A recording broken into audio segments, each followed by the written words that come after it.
Fala pessoal do nono ano, beleza? Vamos lá, a revisão aqui, ó, videozinho para vocês irem bem na prova, beleza? Começando pela questão número 1. Quais foram os líderes da URSS, da União Soviética, que assumiram o cargo de presidente, secretário do Partido Comunista ali, após a morte de Joseph Stalin? Quem foram? Quais foram, né? Temos lá começando do primeiro em diante, né? O Nikita Khrushchev, depois o Brezhnev e, por fim, o Gorbachev, certo? Então, são esses três que eu quero que vocês estudem mais sobre eles aí. O Khrushchev, Nikita Khrushchev, o Leonid Brezhnev e o terceiro, o Mikhail Gorbachev, ok? Professor, mas tiveram outros depois. Esses outros vocês não precisa se atentar a eles ali. Eu quero só os três aí pra gente dar é o que vai cair mais na prova ali, ok? Qual a importância de Mikhail Gorbachev para o fim da União Soviética?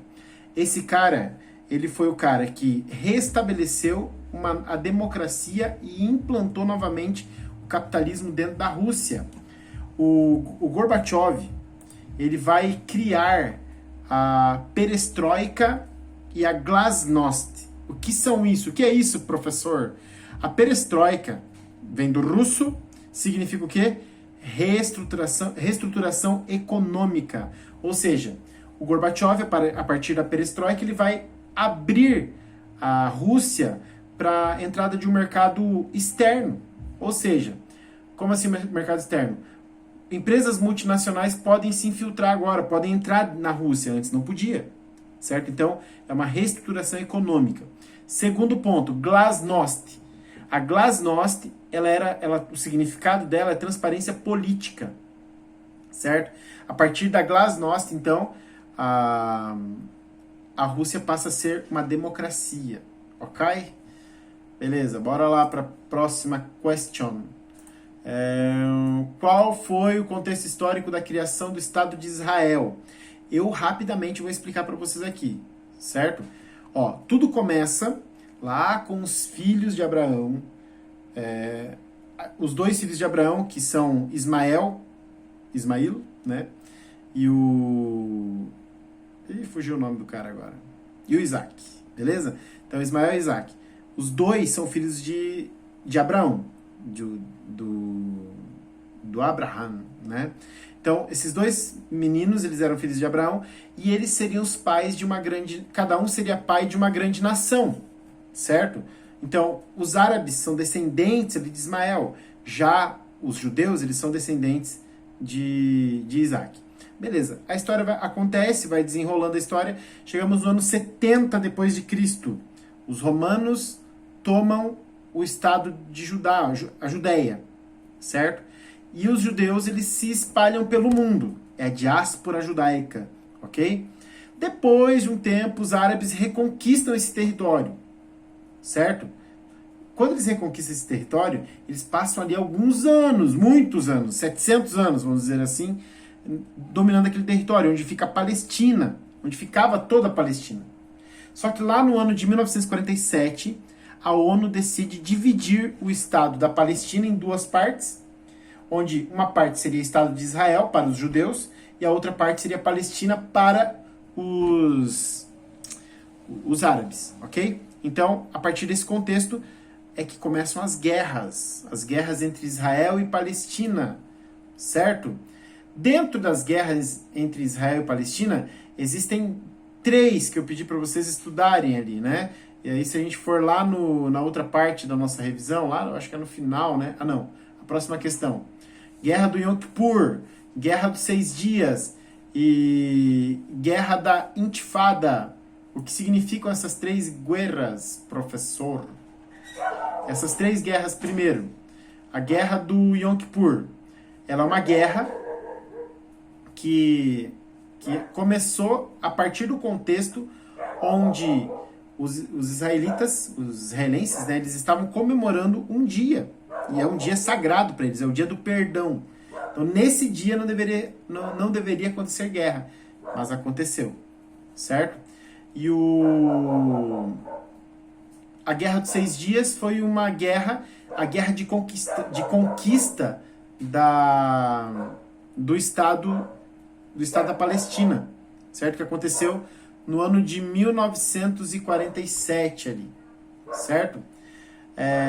E também, só pegando um gancho aqui, ó, depois que Israel e Palestina elas foram divididas, nós não podemos esquecer de Jerusalém. Jerusalém se tornou um estado independente, uma zona internacional, ok? Você não esqueça desse detalhe, certo? Se tornou uma zona internacional, Jerusalém, certo? Então não era nem dos palestinos e nem dos judeus. Não deve ser, né? Mas é um estado cristão hoje, ok? Então, no ano de 1947 foi dividido o estado de Israel. Deixa eu ver o que mais aqui, professor. Próxima pergunta. Quem foi Osama Bin Laden? Osama Bin Laden foi o líder do Talibã e eles que assumiram lá os atentados do 11 de setembro de 2001, certo? Todo o contexto. Por que, professor, que aconteceu isso? Aconteceu esse atentado por conta da rixa aqui. Rixa não, né? Estados Unidos sugando o Afeganistão, país da família Bin Laden, né? E ali, então, eles resolvem acabar com essa questão de sugação, de usufruir dos bens do Afeganistão com o ataque do 11 de setembro às Torres Gêmeas lá no Afeganistão, ok? Logo depois, Estados Unidos, então, declara guerra contra o terror, lembra disso? Guerra contra o terror, e começam duas guerras, a guerra do Afeganistão e a guerra do Iraque, certo? A guerra do Iraque em 2003, do Afeganistão, a caça ao Osama Bin Laden ali, certo? Deixa eu ver o que mais. O que aconteceu no dia 11 de setembro de 2001, a queda das Torres Gêmeas, lembra do videozinho que eu passei para vocês, assistam novamente, certo? Tem no YouTube, ou assistam outros vídeos. O que foi Primavera Árabe? Primavera Árabe foi um movimento que aconteceu no norte da África, nos países árabes, contra as ditaduras que tinha em alguns países, certo? Como Iêmen, como Líbia, como vários outros aí, né? Que a gente estudou em sala. E nesse contexto de Primavera Árabe, também vai acontecer esse movimento na Síria. E é a partir daí que começa a Guerra da Síria, a partir de 2011, ok? 2011, a Guerra da Síria acontece, certo? E os Estados Unidos, hoje a guerra está acontecendo ainda, mas existem um apoio, de dois apoios, para dois lados. Você não pode esquecer disso. Do lado do governo da Síria, que tem lá o seu governante, né, que é já lembro o nome do cara, né, e do outro lado tem os Estados Unidos, o governo da Síria é apoiado pela Rússia, ok? Então, o governo sírio é apoiado pela Rússia. Já o povo sírio é apoiado pelos Estados Unidos, certo? E dentro do povo ali tem lá o Estado Islâmico, que é um grupo de extremistas que tem apoiado o povo lá da Síria, mas eles cometem atentados o tempo todo dentro da Síria, ok? Então, essa foi a nossa revisão. Estudem isso, esses contextos aí que eu citei para vocês, essas ideias, vão a fundo nessas ideias que eu acabei passando para vocês, sobre Primavera Árabe, sobre Guerra dos 6 Dias, dá uma estudada na Guerra dos 6 Dias. Hashtag dica da noite, que eu tô gravando à noite. Deixa eu ver o que mais.